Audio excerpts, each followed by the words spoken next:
یہ واقعہ آج سے 10 سال پہلے پیش آیا۔ 2010 کی بات ہے۔ میں ان دنوں عمان میں تھا۔ میرا تعلیمی ریکارڈ میڈیکل سے تعلق رکھتا تھا، مگر پیسوں کی کمی نے مجھے درمیان میں روک دیا تھا۔ عمان آنے کی وجہ ایک نوکری تھی جو کہ میں رد نہیں کر سکا، مگر کچھ ہی ماہ میں وہ نوکری ختم ہو گئی۔ اب واپس جانے کی نہ ہمت تھی نہ پیسہ۔ جاننے والوں نے سمجھایا کہ کوشش کرو نوکری مل جائے، ورنہ اگلے ماہ واپس بھیج دیے جاؤ گے۔ میں ہر ممکن کوشش کرنے لگا۔ ایک ہفتہ ایسے ہی گزر گیا۔ ایک صبح میں چائے پی رہا تھا کہ دوست جس کے گھر میں تھا میرے پاس آیا اور بولا، یار حسن، ایک نوکری ملی ہے، کرو گے؟ میرے جسم میں جیسے جان پڑ گئی۔ فوراً بولا، ہاں ہاں کیوں نہیں۔ وہ بولا، پہلے سن لو کیسی نوکری ہے۔ میں نے اس کی صورت دیکھی تو وہ سنجیدہ اور تھوڑا پریشان تھا۔ میں نے اس کے ہاتھ پہ ہاتھ رکھا اور کہا، جیسی بھی ہے بتاؤ، پریشان کیوں ہو؟ وہ سنبھل گیا اور کہنے لگا، ایک ہسپتال میں جاب ہے، لیکن ایک مسئلہ ہے۔ میں خوشی اور حیرت سے اسے دیکھنے لگا۔ بات یہ ہے کہ نوکری مردہ خانے میں ہے۔ اس نے رک رک کر کہا، مردہ خانے میں؟ میں نے ایک دم پریشان ہو کر پوچھا، ہاں دوست، انہیں ایک ڈاکٹر کی ضرورت ہے جو پوسٹ مارٹم کرنے میں اسسٹ کرے۔ اس نے تفصیل بتائی۔ میں پریشانی کے عالم میں اس کا منہ دیکھنے لگا تو اس نے سمجھایا کہ پیسے بھی کافی اچھے ہیں اور ایک کمرے کا گھر بھی ملے گا۔ مرتا کیا نہ کرتا، ہاں کرنی پڑی۔ اگلے دن میں اس کے بتائے ہوئے پتے پر اسپتال پہنچ گیا۔ یہ قدیم طرز کا بنا ہوا ہسپتال تھا۔ عمارت مضبوط اور سرخ پتھر کے برآمدے تھے جن میں قطار در قطار خوبصورت پھولوں کے پودے لگائے گئے تھے۔ باہری عمارت میں باغ تھا جس میں ایک دو آدمی مالی کا کام کرتے دکھائی دیے۔ کاؤنٹر پہ میرا استقبال ایک نرس نے کیا اور مجھے ایک سینئر ڈاکٹر محمد الباقر کے کمرے میں بھیج دیا۔ کچھ دیر بعد ہی وہ ڈاکٹر چلا آیا، بہت تپاک سے ملا اور گرم جوشی سے ہاتھ ملایا۔ انگلش میں مجھے بتایا کہ مجھے لاش کو چیرنا پھاڑنا نہیں ہے، بس ہمارے پوسٹ مارٹم کے ڈاکٹر کو اسسٹ کرنا ہے، کیونکہ سابقہ اسسٹنٹ اپنے وطن واپس جا چکا ہے۔ وہ مجھے لے کر لمبے کوریڈور سے ہوتا ہوا بائیں جانب مڑ گیا اور آخری کمرے کے پاس پہنچ کر رک گیا۔ کمرے کا دروازہ خاصا بڑا تھا۔ اس کے اوپر ایک تختی لگی تھی جس پہ عربی زبان میں المشرح لکھا تھا، جس کے معنی ہے مردہ خانہ۔ میں نے ایک لمبا سانس کھینچا اور ڈاکٹر محمد الباقر کے پیچھے اس کمرے میں داخل ہو گیا۔ یہ جگہ ایک کمرہ نہ تھی، ایک ہال کمرہ تھا جس کے دو حصے تھے۔ ایک حصے میں پوسٹ مارٹم کی میز اور اوزار تھے۔ سینکڑوں دوائیاں ایک شیشے کی الماری میں رکھی تھیں۔ ان کے سامنے والی دیوار میں شیشہ لگا تھا جس سے دوسرا حصہ صاف دکھائی دیتا تھا۔ اس حصے میں کچھ اسٹریچر نما بیڈ بچھے تھے جن کی تعداد 6 تھی۔ سامنے کی آخری دیوار میں کیبن لگے تھے جن میں کچھ پہ تحریری نوٹ چپکے تھے۔ ان کیبنوں میں مردہ لوگوں کو رکھا جاتا تھا۔ اسٹریچر نما بستروں میں سے 3 پہ سفید چادر کے نیچے لاشیں موجود تھیں، جبکہ 3 بستر خالی تھے۔ میرا مردہ خانے میں یہ پہلا موقع تھا۔ میں کم ہمت نہیں تھا، مگر ایسے دوسری دنیا میں چلے جانے والوں کے خالی جسم عجیب سا خوف طاری کر دیتے ہیں۔ ایک طرف کرسی میز لگی تھی، بائیں جانب ایک دروازہ تھا جو واش روم تھا۔ ہمارے اندر داخل ہونے کے 1 منٹ بعد ہی وہاں سے ایک ڈاکٹر صاحب تولیہ سے ہاتھ پوچھتے برآمد ہوئے۔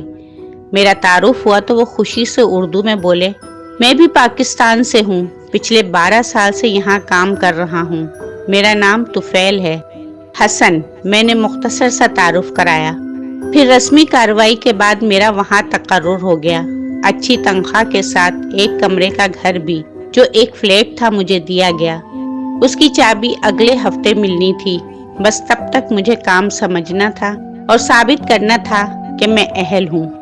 ڈاکٹر طفیل بہت ملنسار انسان تھے۔ انہوں نے مجھے سمجھایا کہ کوئی کام اچھا برا نہیں ہوتا، کسی بھی کام کو برا شگون نہ سمجھو۔ ہسپتال کے ہیڈ مجھ سے 2 دن بعد ملیں گے اور ڈاکٹر طفیل کی رپورٹ کے مطابق مجھے اپائنٹمنٹ لیٹر دیا جائے گا۔ میں نے دل سے کام کرنے کا ارادہ کر لیا۔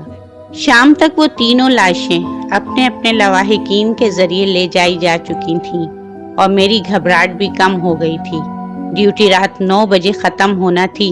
اس کے بعد جو لاش بھی آتی وہ کیبن میں رکھی جاتی اور اس پر نوٹ لکھ دیا جاتا تھا۔ صبح ڈاکٹر طفیل 8 بجے آ کر اس کو دیکھ لیتے تھے۔ میرا کام مشکل نہیں تھا۔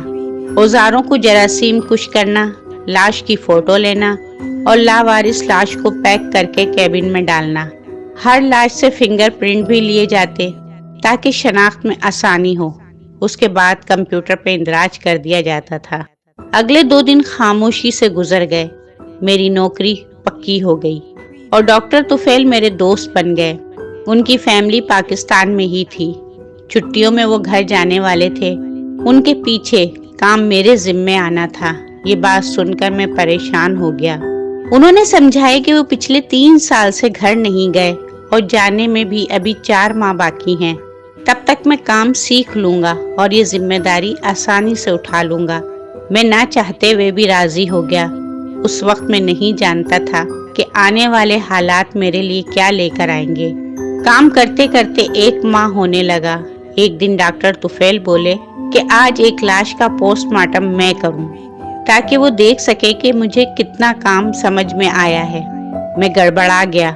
وہ بولے گھبراؤ مت، میں ساتھ ہوں۔ جہاں تم سمجھ نہ پاؤ میں سنبھال لوں گا۔ میں راضی ہو گیا، مگر اس دن کوئی لاش نہیں آئی۔ میں نے شکر ادا کیا۔ وہ دن کیا، اگلے 3 دن تک کوئی لاش نہیں آئی، مگر نوکری تو نوکری تھی۔ جانا آنا وقت پہ ہوتا رہا۔ چوتھے دن جب میں صبح 7:30 بجے اسپتال پہنچا تو مردہ خانے کے باہر پولیس والے کھڑے تھے۔ ان سے معلوم ہوا ایک لاش آئی ہے اور انہیں جلد سے جلد رپورٹ چاہیے۔ میں نے دوپہر تک کا وقت لیا اور ان کے جانے کے بعد دھڑکتے دل سے اندر داخل ہوا۔ مردہ خانے میں خاموشی چھائی ہوئی تھی۔ ڈاکٹر طفیل کے آنے میں وقت تھا۔ تمام چیزیں اپنی جگہ پہ تھیں، مگر ایک اسٹریچر پر چادر ڈھکے لاش لیٹی تھی۔ میں نے آہستہ سے چادر اٹھائی اور لڑکھڑا کر پیچھے ہٹا۔ اس میں ایک جوان لڑکی کی لاش پڑی تھی۔ لڑکی کا منہ کھلا تھا اور آنکھیں بھی، نیلی آنکھیں جو مسلسل دیکھ رہی تھیں۔ اس کے چہرے سے لگتا تھا کہ اسے مرے ہوئے زیادہ وقت نہیں ہوا۔ اسی وقت ایک آہٹ ہوئی۔ آہٹ سنتے ہی میں اچھل پڑا اور چادر میرے ہاتھ سے نکل کر لاش کے چہرے کو چھپا گئی۔ میں نے مڑ کر دیکھا تو ایک کمپاؤنڈر کھڑا تھا۔ اس نے عربی میں کچھ کہا جو میری سمجھ میں نہیں آیا۔ میں نے انگلش میں بات کرنے کا کہا تو وہ بس اتنا سمجھا سکا کہ ڈاکٹر باقر مجھ سے ملنا چاہتے ہیں۔ میں نے ایک نظر ہال کمرے پہ ڈالی اور لاش کا چہرہ اچھی طرح ڈھانپ کر میں اس کے پیچھے چل دیا۔ کوریڈور میں ایک کاؤنٹر تھا، وہاں ایک میل نرس موجود تھا۔ ڈاکٹر الباقر اپنے کمرے میں موجود تھے۔ انہوں نے شستہ انگریزی میں مجھے بتایا کہ ڈاکٹر طفیل آج دوپہر کے بعد آنے والے ہیں۔ وہ ڈاکٹروں کی ایک میٹنگ میں شرکت کرنے کے لیے جا چکے ہیں۔ اب دوپہر تک مجھے ہی مردہ خانے کا کام سنبھالنا ہوگا۔ میں اقرار میں سر ہلا کر واپس آ گیا۔ مردہ خانے کے دروازے پر پہنچ کر مجھے یاد آیا کہ وہاں ایک لاش موجود ہے۔ میرے قدم وہیں رک گئے۔ میں کچھ دیر وہیں کھڑا خود کو مضبوط کرنے لگا۔ کاؤنٹر پر اس وقت کوئی موجود نہیں تھا۔ میل نرس وہاں سے شاید جا چکا تھا۔ میں نے اللہ کا نام لیا اور مردہ خانے میں داخل ہو گیا۔ اندر داخل ہوتے ہی مجھے ایک عجیب سی بے چینی نے گھیر لیا۔ سب کچھ اپنی جگہ پہ تھا، مگر کوئی بات الگ تھی۔ میں نے اسے اپنا پہلا تجربہ سمجھ کر نظر انداز کر دیا اور سیدھا واش روم میں چلا گیا۔ ہاتھ دھو کر میں نے جراثیم کش دستانے پہنے اور ملحقہ کمرے میں داخل ہوا۔ اسٹریچر پر لاش موجود تھی، مگر چادر زمین پہ گری تھی۔ میرا دماغ چکرا گیا۔ مجھے اچھی طرح یاد تھا کہ میں چادر ڈھانپ کر گیا تھا، پھر یہ زمین پہ کیسے گر گئی؟ اچانک مجھے وہاں گھبراہٹ سی ہونے لگی۔ میں نے خود پہ قابو پایا اور دماغ میں بات آئی کہ شاید جاتے ہوئے میرے ساتھ ہی چادر اٹک کر اتر گئی ہو اور زمین پہ گر گئی ہو۔ میں اپنی سوچ پہ کافی حد تک مطمئن ہو گیا۔ میں نے ایک پروفیشنل کی طرح کام کرنا تھا اور ثابت کرنا تھا کہ میں اس جاب کا اہل ہوں۔ مطمئن ہونے کے بعد میں نے لاش کا جائزہ لیا۔ وہ 20 یا 21 برس کی لڑکی تھی۔ اس کا منہ کھلا تھا اور آنکھیں بھی کھلی تھیں۔ لاش کے ساتھ ایک کاغذ تھا جس پہ موت سے متعلق اندراجات تھے اور لڑکی کی تصویر بھی۔ تصویر دیکھ کر میں چونک اٹھا۔ اس کی آنکھوں کا رنگ سیاہ لکھا گیا تھا اور تصویر میں بھی آنکھیں سیاہ ہی دکھائی دے رہی تھیں۔ میں نے غور سے لاش کو دیکھا، اس کی آنکھیں نیلی تھیں۔ مجھے سمجھ نہیں آیا کہ یہ کیا تھا۔ بہرحال میں نے اسٹریچر نکالا اور تصاویر کے لیے کیمرے کے سامنے لے گیا۔ تصاویر لیتے ہوئے مجھے لاش کا ٹھیک سے جائزہ لینے کا موقع مل گیا۔ اس کے جسم پر ایک سفید فراق تھی۔ ہاتھوں اور پاؤں کے ناخنوں میں مٹی بھری تھی۔ ہاتھوں اور پاؤں کی رگوں کو بے دردی سے کاٹ دیا گیا تھا۔ تصویر لیتے ہوئے مجھے اس کے منہ میں کوئی چیز نظر آئی۔ چمٹی کی مدد سے اس کے منہ سے مشکل سے ایک کاغذ نکالنے میں کامیاب ہوا۔ حیرت سے میں نے کاغذ کھولا، مگر اس میں ناقابل فہم زبان میں کچھ لکھا تھا۔ یہ کوئی تعویذ نما چیز تھی، مگر واضح طور پر اسلامی نہیں تھی۔